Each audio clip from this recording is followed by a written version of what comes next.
बसको यात्रा हाम्रो यहीँसम्म हुन्छ होला। अब यस पछाडि हामी 1-1.5 घन्टा कति लाग्छ हिँडेर हामी रारातालसम्म पुग्नेछौँ।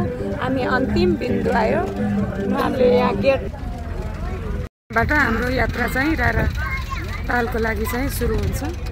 हाम्रो बसको यात्रा यही समाप्त हुने घोषणा चाहिँ हाम्रो गुरुजीले गर्नुभएको छ।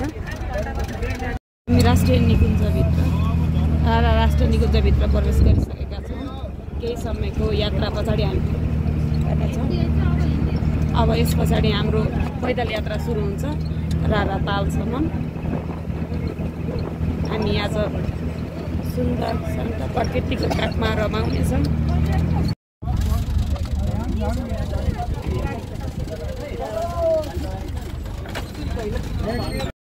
हाम्रो यात्रा हाम्रो गन्तव्य हामी रारामा आइपुगेका छौँ। अब हाम्रो थोरै यात्रापछि हामी रारातालमा पुग्नेछौँ।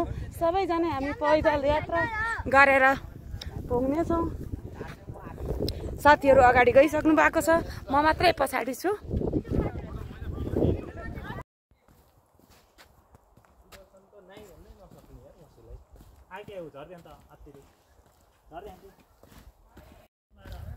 अब यात्रा रारासम्मको छ। हामी बिस्तारै अगाडि बढ्दैछौँ। हामी चाहिँ घोडामा जानुभन्दा यसरी पैदल यात्रा गर्दा यहाँको वास्तविक सौन्दर्यसित हामी अझ नजिक हुन पाउनेछौँ। त्यही भएर हामी हिँड्दैछौँ। साथीहरू सब अगाडि गइसक्नु भएको छ, म मात्रै पछाडि भिडियो बनाउँदै। मेरो अगाडि एकजना साथी सम्झना आइसिनु, उहाँ चाहिँ अगाडि पुग्नु भएको छ। उहाँ फाइनल्ली हामी राराताल आइपुगेका छौँ। पैदल यात्रा गरी सबै साथीहरू अगाडि गइसक्नु भएको छ। उहाँहरू खुसीले झुम्नु भएको छ। म पछि छु, एक्लै छु।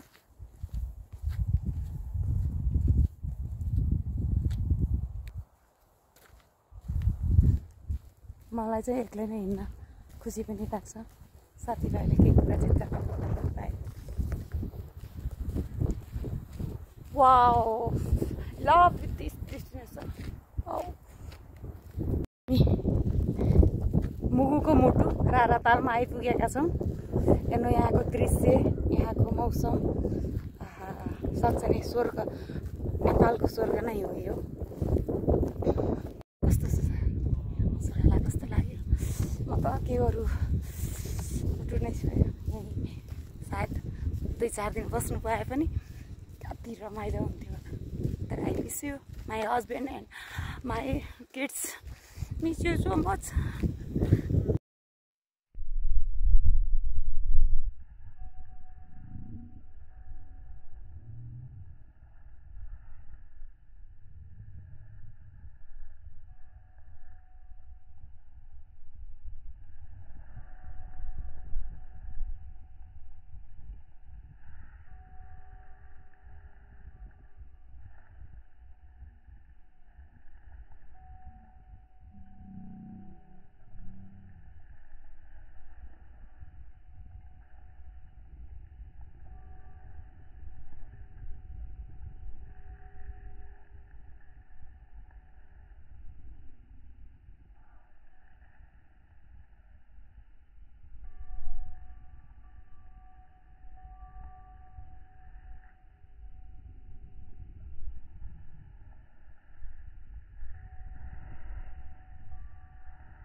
साँझको सनसेट र भोलि बिहानको सनराइज हेरेर हामी फेरि हाम्रो गन्तव्यतिर बुटोलतिर लाग्नेछौँ। आज हामी 4 दिनका दिन यहाँ आइपुगेका छौँ बुटोलबाट।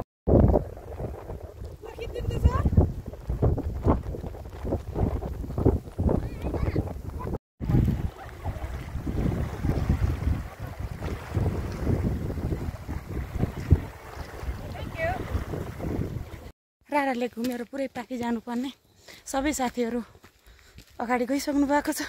मलाई चाहिँ अलिक गाह्रो भइरहेछ। हजुरले साथ दिनुभएको छ, त्यसैले म पनि खुसी साथ हिँडेको छु। साथीहरूको नेत्र दाई र कुशल भाइ मात्रै पछाडि हुनुहुन्छ, अरू सबै साथीहरू अगाडि गइसक्नु भएको छ।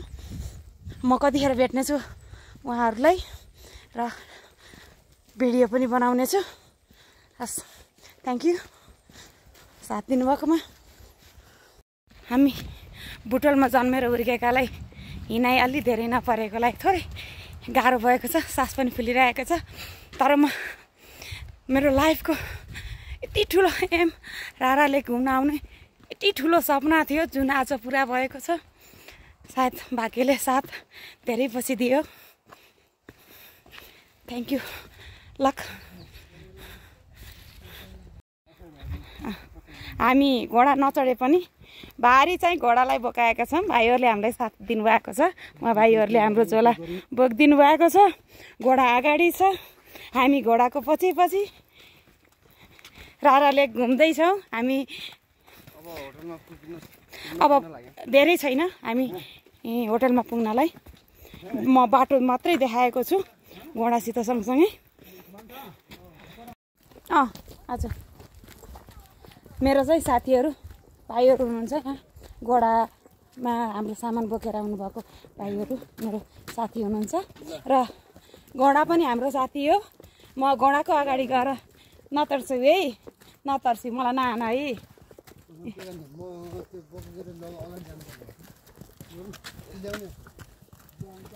अगाडि छ मेरो साथी, उहाँ भाइहरू छ। उहाँहरूसित गफ गर्दै यहाँको बारेमा बुझ्दै रारा तालको बारेमा बुझ्दै म चाहिँ अगाडि बढिरहेको छु।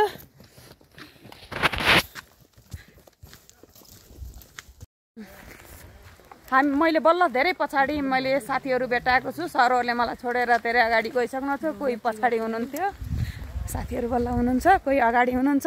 बल्ल हाम्रो ग्रुप भएको छ। कोही साथीहरू पछाडि भिडियो बनाउँदै